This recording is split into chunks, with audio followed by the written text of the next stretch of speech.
جب حضرت مہدی کی قیادت میں مسلمان صاحب ایمان اہل عرب یہودیوں اور عیسائیوں کی طاقت سے ٹکرائیں گے تو ان کی مدد کے لیے دو جانب سے اللہ تعالیٰ کچھ بھیجیں گے مدد. ایک تو آخری مرحلے میں مدد آئے گی حضرت مسیح عیسیٰ ابن مریم کا نزول، جو یہودیوں کی طرف رسول بنا کر بھیجے گئے تھے.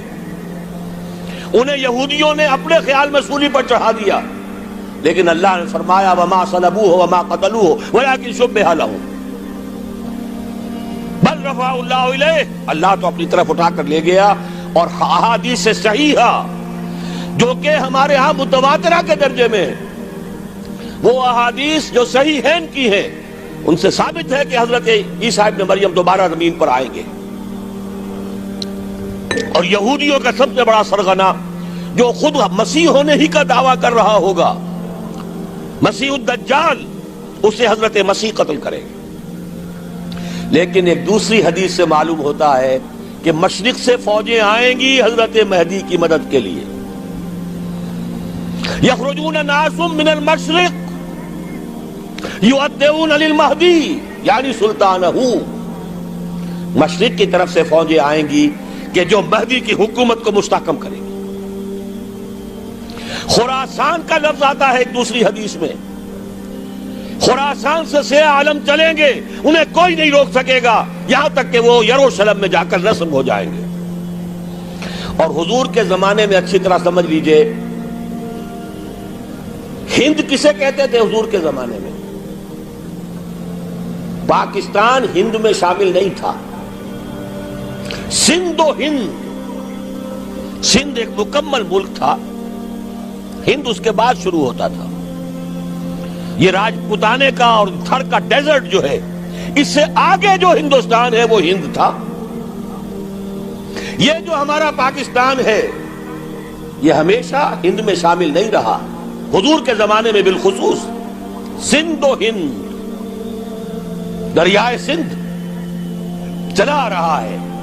یہ ساری ٹریبیوٹریز جو پنجاب کے اندر اس کی ہیں، یہ سب ایک علیحدہ ملک ہے جو اس زمانے میں سندھ کہلاتا تھا. اور نمبر 2 یاد کیجئے، اس زمانے میں خراسان ایک علاقہ تھا جس میں موجودہ افغانستان کا 2/3، تھوڑا سا حصہ ایران کا، اور جہاں تک میں تحقیق کر سکا ہوں آج تک پاکستان کا بھی علاقہ، خاص طور پر مالاکنڈ ڈویژن جو اس خراسان میں شامل ہے. خراسان سے سیاہ عالم چلیں گے جو جا کر یروشلم میں نصب ہوں گے. یہاں بھی ایک نقطہ نوٹ کر لیجئے، پہلے بھی یروشلم ہم سے چھینا تھا. کس نے چھینا تھا؟ عیسائیوں نے، کروسیڈرز. واپس کون لیا؟ کس نے لیا؟ عربوں میں دم نہیں تھا، عرب عیاشیوں کی وجہ سے کھوکھلے ہو چکے تھے. واپس لینے والا صلاح الدین ایوبی، کرد خون. اب دوبارہ یروشلم لیا جا چکا. چھینا کن سے گیا؟ عربوں سے. عرب واپس لے سکتے ہیں؟ کوئی اندیشہ اگر ہو سکتا تھا عراق کے بارے میں کہ شاید اس کے ایٹمک دانت نکل آئے، جو سازش کی گئی، جس طرح اس احمق اور پاگل صدام حسین کو دام میں پھنسایا گیا. صدام 100 جال، دام کہتے ہیں جال کو، 100 صدام، اس میں جو پھنسا ہے تو اگلا پچھلا کھایا پیا سب اگلوا لیا. اور ہے ہی کون؟ اس کے پاس ایٹمک ہتھیاروں کا ذخیرہ موجود ہے، اور کسی کے وہ ایٹمک دانت بھی نکلنے نہیں دے رہے. پاکستان کے اوپر کتنا دباؤ، اور ہمیں نہیں پتا کتنا کچھ دباؤ قبول کیا جا چکا. یہ تو سبھی مانتے ہیں. کیپ کر دیا گیا، روک دیا گیا، آگے تو نہیں بڑھ رہا، یہ تو سبھی مانتے ہیں. رول بیک بھی ہو گیا یا نہیں کچھ پتہ نہیں. لیکن کسی صورت یہ نہیں تسلیم کریں گے، قبول کریں گے کہ کسی مسلمان ملک کے پاس ایٹم بم آ جائے. یہودیوں کے پاس ذخیرہ موجود، سب جانتے ہیں. بہرحال یہ جان لیجئے اس علاقے سے امید ہوتی ہے.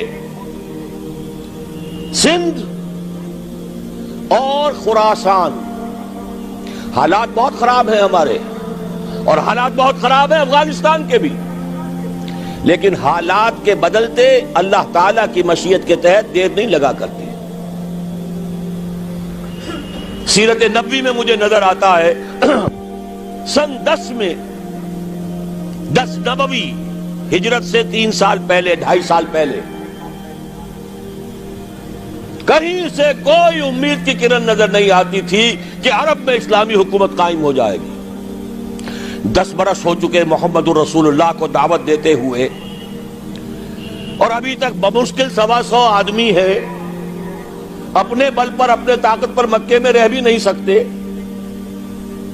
کیسے ہو جائے گا؟ کہاں سے ہو جائے گا؟ میں آج پوچھتا ہوں، کوئی سر بتائے کہیں سے کوئی امید کی کرن اس وقت نظر آتی ہے؟ اس ماحول میں لے جائیے. اگلے 3 سال میں کیا ہو گیا؟ پہلے سال 6، اگلے سال 12، اس سے اگلے سال 72، اور بیعت عقبہ ثانیہ ہجرت، اور وہاں سے اب حضور کی طرف سے انیشیٹ شروع ہو گیا، انیشیٹو. تو ہم نہیں کہہ سکتے اللہ تعالیٰ کی قدرت، اللہ کی مشیت. یہ یقین ہے کہ دنیا کے خاتمے سے پہلے نظام خلافت قائم ہوگا، اور تمام دنیا میں ہوگا. ظاہر ہے کہیں پہلے کسی ایک جگہ سے ہوگا، جیسے حضور کے زمانے میں ہوا. اگر بیک وقت پوری دنیا میں ہو سکتا تو حضور کے دست مبارک سے ہوتا. اگر حضور کے دست مبارک سے بھی ایک ملک میں ہوا، جزیرہ نما عرب میں ہوا، پھر حضور کے امتی ہیں نا، ابو بکر ہے، عمر ہے، عثمان ہے، صحابہ کرام کی فوجیں نکلی ہیں، امتی ہیں. امتیوں کے ہاتھوں اس کی توسیع ہوئی. اب بھی یہی ہوگا، کسی ایک علاقے میں ہوگا. میرا گمان ہے، میں یہ یقین سے نہیں کہہ سکتا. گمان بھی میرا ان احادیث کی روشنی میں ہے جو میں نے آپ کو بتا دی اور موجود ہے اس کتابچے کے اندر. علامہ اقبال نے بھی انہی کے حوالے سے کہیں کہا ہے، میرے عرب کو آئی ٹھنڈی ہوا جہاں سے، میرا وطن وہی ہے، میرا وطن وہی ہے. اس علاقے سے کچھ ہونے والا ہے اور ہوگا انشاءاللہ. میری زندگی میں نہ ہو، آپ کی زندگی میں نہ ہو، کوئی پرواہ نہیں. حضرت حمزہ تو شہید ہو گئے غزوہ احد میں. 5 سال کے بعد حضور مکے میں داخل ہوئے ہیں فاتح کی حیثیت سے. حضرت حمزہ کی نگاہوں نے، ان آنکھوں نے تو نہیں دیکھا، عالم ارواح میں اللہ نے کیا مشاہدہ کرایا ہوگا انہیں، وہ تو ہمیں معلوم نہیں. بعض صحابہ شہید کر دیے گئے مکے ہی میں. بہت بڑی کامیابی. اپنی جان لگا دیں، اپنے آپ کو کھپا دیں، اپنے آپ کو مٹا دیں. جس طرح روڑی کوٹ کر بنیادوں میں بھر دی جاتی ہے، ہماری ہڈیوں کا چورا بنا کر اور ہمارے خون کے اندر اسے گوندھ کر اگر وہاں ڈال دیا جائے، اس سے بڑی سعادت کوئی نہیں. اس پر تعمیر ہو خلافت علی منہاج النبوہ کی، ہم اس کی بنیاد کے اندر دفن ہو جائیں، یہی بہت بڑی سعادت ہے. لیکن یہ ہوگا. میں نے عرض کیا تھا کہ یقین ہے مجھے کہ ہوگا، اور ہر صاحب ایمان کو یقین ہونا چاہیے کہ ہوگا. باقی یہ کہ یہ آثار ہیں اور احادیث بھی ہیں، اور 400 برس کی تاریخ بھی بتاتی ہے کہ یہیں سے ہوگا. 1000 برس تک سارے مجددین امت عالم عرب میں پیدا ہوئے. 11ویں صدی کا مجدد اعظم شیخ احمد سرہندی کہاں دفن ہے؟ سرہند میں، ہندوستان میں. 12ویں صدی کا مجدد اعظم شاہ ولی اللہ دہلوی کہاں دفن ہے؟ دہلی میں. 13ویں صدی کا مجدد اعظم سید احمد بریلوی، ان کی تو قبر بھی معلوم نہیں، لیکن ان کا خون جذب ہوا دریائے کنہار میں، اور ان کے سینکڑوں ساتھیوں کی لاشیں اس بالا کوٹ کے مقام پر. 14ویں صدی کے مجدد اعظم شیخ الہند، لیکن ان کے ساتھ ساتھ اتنے اعظم رجال، علامہ اقبال جیسا مفکر، مولانا مودودی جیسا مصنف، مولانا الیاس جیسا مبلغ کہیں اور ہمیں دکھا دیجئے آپ. میں کل کہیں عرض کر رہا تھا، دیکھیے پہلے جو ہے 1000 برس تک ہر خیر ہندوستان میں باہر سے آ رہا تھا. معین الدین اجمیری باہر سے آ رہے ہیں، شیخ علی حجویری باہر سے آ رہے ہیں، سندھ میں جتنے اولیاء دفن ہیں سب کے سب باہر سے، ایران سے چلے آ رہے ہیں. لیکن جیسے ہی 11ویں صدی شروع ہوئی ریورس ہو گیا آرڈر. اب سلسلہ مجددیہ نقشبندیہ اب ہندوستان سے نکل کر پھیل رہا ہے. پورا افغانستان، پورا ترکستان، تمام یہ ترک ریاستیں جو آزاد ہوئی ہیں ابھی USSR کے خاتمے کے بعد، یہاں تک کہ سائپرس، جزیرہ قبرص، پورا ترکی جو اب بھی ہے موجودہ ترکی، سلسلہ مجددیہ نقشبندیہ کہاں سے چلا؟ ہندوستان سے پھیل گیا پورے عالم اسلام. مفکر، علماء دین اور تمام علوم دینی کا مجدد شاہ ولی اللہ دہلوی، خالص ترین جہاد فی سبیل اللہ دور صحابہ کے بعد جماعت مجاہدین جام شہادت نوش کیا، سینکڑوں ہمارے مجاہدین. پھر 14ویں صدی میں اقبال جیسا مفکر، مودودی جیسا، دوبارہ دوہرا رہا ہوں، مصنف، مولانا الیاس جیسا مبلغ مجھے تو کہیں نظر نہیں آتا. تمام مسلمان ممالک آزاد ہوئے، کہیں اسلام کا نام نہیں لگا.